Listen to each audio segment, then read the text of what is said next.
हमारे पास अब मुश्किल से 15 से 20 दिन बचे हुए। इफेक्टिव अगर हम बात करें, मैथमेटिक्स का पेपर हमारा 10 मार्च को जरूर है, लेकिन आपके पेपर जो 15 से ऑलमोस्ट स्टार्ट हो रहे हैं, फरवरी से आपके स्टार्ट हो रहे हैं, मिड ऑफ फरवरी से, उसके बाद हमारे पास टाइम रह नहीं जाता है कि हम एक्स्ट्रा प्रिपरेशन कर सकें। अभी बहुत क्रूशियल टाइम बच्चों बचा हुआ।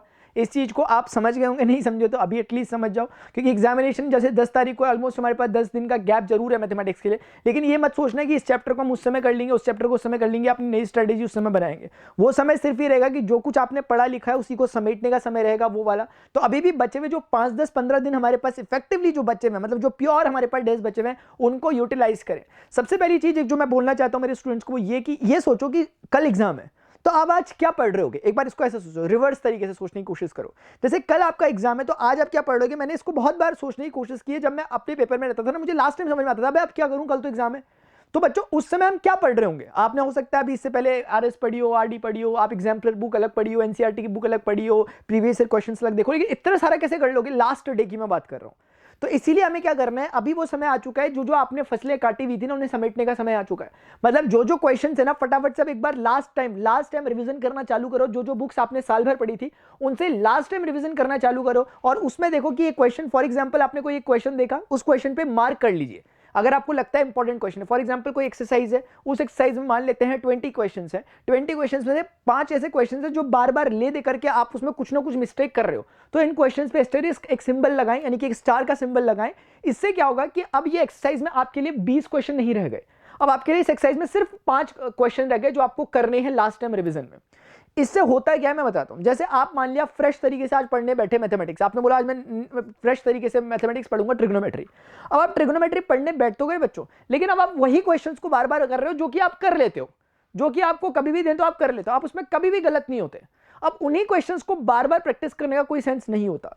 रदर देन ये ज्यादा बेटर तरीका रहेगा कि आप उन क्वेश्चंस को प्रैक्टिस करो जिनमें आपसे फ्रीक्वेंटली गलती हो रही है। और उसका तरीका ये है कि आप अपनी बुक में ये मान के चलो कि भाई ये एक्सरसाइज है ना, मुझे सिर्फ 5 क्वेश्चन पढ़ने हैं, इस एक्सरसाइज में मुझे सिर्फ 3 क्वेश्चन पढ़ने हैं, इस एक्सरसाइज में मुझे सिर्फ 4 क्वेश्चन पढ़ने हैं। ऐसा करके रखोगे तो धीरे धीरे चीजें फिल्टर होती है। मान लेते हैं आपने स्टार लगाया था और प्रैक्टिस करी, दोबारा नहीं कर पा रहे, तो उस पर एक और स्टार लगा दो, यानी कि क्वेश्चन अब मोस्ट इंपॉर्टेंट हो गया।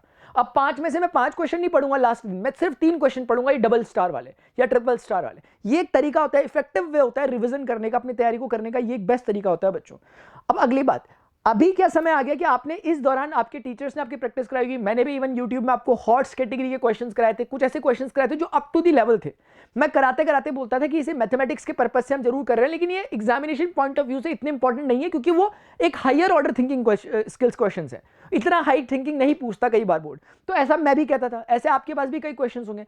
उन क्वेश्चन पे घुस घुस के प्रैक्टिस मत करो, उन क्वेश्चंस को एक बार हल्का सा देख लो अगर आपने पढ़े थे। तो इसका सही तरीका क्या है, अपने को अलाइन करो पेपर के अनुसार। कैसे करोगे, उसका तरीका है पीवाईक्यूज। बच्चों आपके पास जो प्रीवियस ईयर क्वेश्चंस है ना, अपने लास्ट 10 ईयर्स के प्रीवियस ईयर क्वेश्चंस को उठा करके देखो, तो आपको एक रिदम समझ में आएगा कि किस तरीके से फ्लक्चुएट करता है पेपर का लेवल। वो ना तो बहुत हाई जाता है ना तो बहुत लो जाता है, एक मॉडरेट लेवल पे रहता है। और कितना अप जा सकता है जैसे ज़्यादा, कितना लो जा सकता है ज़्यादा, ये कोई बताएगा उससे नहीं होगा, ये सिर्फ आपकी रियलाइजेशन से होगा। मैं कहता हूं कि पेपर इजी है तो ये मेरे रिस्पेक्ट में इजी है, यानी मेरे रिलेटिवली इजी है। मैं कहता हूं कि पेपर टफ है तो मेरे रिलेटिवली वो पेपर टफ है, मैंने पढ़ा नहीं होगा इसलिए मेरे लिए टफ है। तो इसका कौन डिसीजन ले सकता है कि पेपर इजी होगा या हार्ड होगा। इसका डिसीजन सिर्फ और सिर्फ आप ही इंडिविजुअल ले सकता है, क्योंकि वो इंडिविजुअल की प्रिपरेशन के आधार पे वो तय कर सकेगा कि पेपर टफ आ रहा है कि इजी आ रहा है। तो इसलिए पीवाईक्यूज जो है उसे अपनी गाड़ी की हेडलाइट समझ के चलो, इसके बिना अगर आप इधर उधर भटकोगे तो भटकते रह जाओगे। क्योंकि ये वो टाइम रहता है, कई बार बच्चों को ना इधर उधर से क्वेश्चंस मिलते हैं, हार्ड क्वेश्चंस, भाई ये भी पढ़ ले वो पढ़ ले। तो एक फोमो जो क्रिएट हुआ रहता है हमारे उसमें बच्चा करता है, सोचता है ये भी कर लूं वो भी कर लूं वो भी कर लूं। नहीं, अननेसेसरी क्वेश्चंस को नहीं करना, सिर्फ अपने को रेस्ट्रिक्ट रखना है एक पर्टिकुलर बाउंड्री के अंदर कि मुझे इतना ही पढ़ना है और इस लेवल तक का ही पढ़ना है, बहुत हाई नहीं जाना मुझे। ये एक बात होती है। अगली बात ये है कि सर यार पेपर के बीच में बहुत ज्यादा गैप है, हमारे 10-10 दिन का गैप है, पेपर कितना टफ आएगा इजी आएगा, इससे कोई मैटर खास नहीं करती चीजें कि कितने दिन का गैप है। हाँ, लेकिन ये जरूर आप कर सकते हो कि अगर 10 दिन का गैप है, अपनी प्लानिंग को इस तरह से आप इसका स्केड्यूल बना सकते हो कि यार मुझे किस तरीके से उन 10 दिनों को भी यूटिलाइज करना है। लेकिन उस 10 दिनों पे ही मत टिक जाना, कि ऐसा नहीं कि आप उन 10 दिनों में चालू करोगे कुछ करना। उन 10 दिनों के लिए परफेक्ट उसका ऑप्टिमम यूटिलाइजेशन आप कैसे कर सकते हो, उसकी प्लानिंग भी आपकी अभी बननी चाहिए। तो जैसे कल आपको, अगर कल का कोई दिन आने वाला है तो कल के दिन के लिए भी प्लानिंग आपकी आज ही बन जानी चाहिए मैथमेटिक्स में कि मुझे ये चीज़ें पढ़नी है, इस तरीके से पढ़नी है। इस तरीके से बच्चों अगर आप करोगे तो मुझे लगता है कि आप बहुत अच्छा परफॉर्म कर सकते हो। अभी तक हमने साल भर जो प्रिपरेशन की थी उस चीज़ को ध्यान में रखो, उस प्रिपरेशन को आपने मेरे साथ, मैंने आपके साथ जो प्रिपरेशन रात के 9 बजे की लाइव में आकर हम अभी भी कर रहे हैं, उस प्रिपरेशन को ध्यान में रखो। आने वाला जो अपकमिंग संडे होगा उस समय मैं लॉन्ग लाइव मैराथन लेने वाला हूं, जिसमें मैं PYQs के 10 इयर्स क्वेश्चन पेपर्स कराऊंगा सारे चैप्टर्स के। उस चीज को करने की कोशिश करना ताकि आपका ये काम भी हल्का हो जाएगा कि आपको उसी तरीके से पढ़ना। उसमें मैं कॉन्सेप्ट प्लस PYQs टाइप का करवाते हुए चलूंगा। इतना अपने एंड से मैं कर सकता हूं।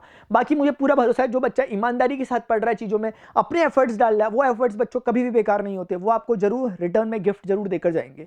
ठीक है, अभी से अपनी प्रिपरेशन करते रहो। हम लोगों ने तैयारी कर दी है। आपको 10th में बहुत अच्छे मार्क्स दिलाने के बाद क्लास 11th और क्लास 12th में आप सभी का स्वागत है, क्योंकि वहां पर मैथमेटिक्स में ही आपको पढ़ाने वाला हूँ 11th और 12th में। नीचे आपको डिस्क्रिप्शन में लिंक भी दिखाई देगा उस चैनल का, आप चाहें तो उसे अभी से सब्सक्राइब कर सकते हैं ताकि आप सीधे 10th से 11th के बीच में भटके ना, बीच में सीधे अपनी 11th की तैयारी चालू कर दें। क्योंकि मुझे इतना तो भरोसा है कि ये कोई बड़ी बात नहीं कि 10th में पास हो जाओगे, नहीं होगे। वो तो मैं बात कर रहा हूं कि अच्छे से अच्छे डिसेंट मार्क कैसे लाएं उसके लिए, अदरवाइज आप पास तो होने ही वाले हो। अभी के लिए स्टूडेंट्स इतना ही। ठीक है, मिलते हैं अपने नेक्स्ट सेशन में। जो भी जिस भी तरह की क्वेरी आ रही हो, जिस स्पेसिफिक चैप्टर में, जिस स्पेसिफिक कॉन्सेप्ट में प्रॉब्लम आ रही हो, नीचे कमेंट सेक्शन में लिखिएगा जरूर कि जिसमें भी आपको प्रॉब्लम आ रही है, ताकि नेक्स्ट वीडियो में उस पर ला सकूं, उस कॉन्सेप्ट को समझा सकूं। टिल देन गुड बाय, जय हिंद।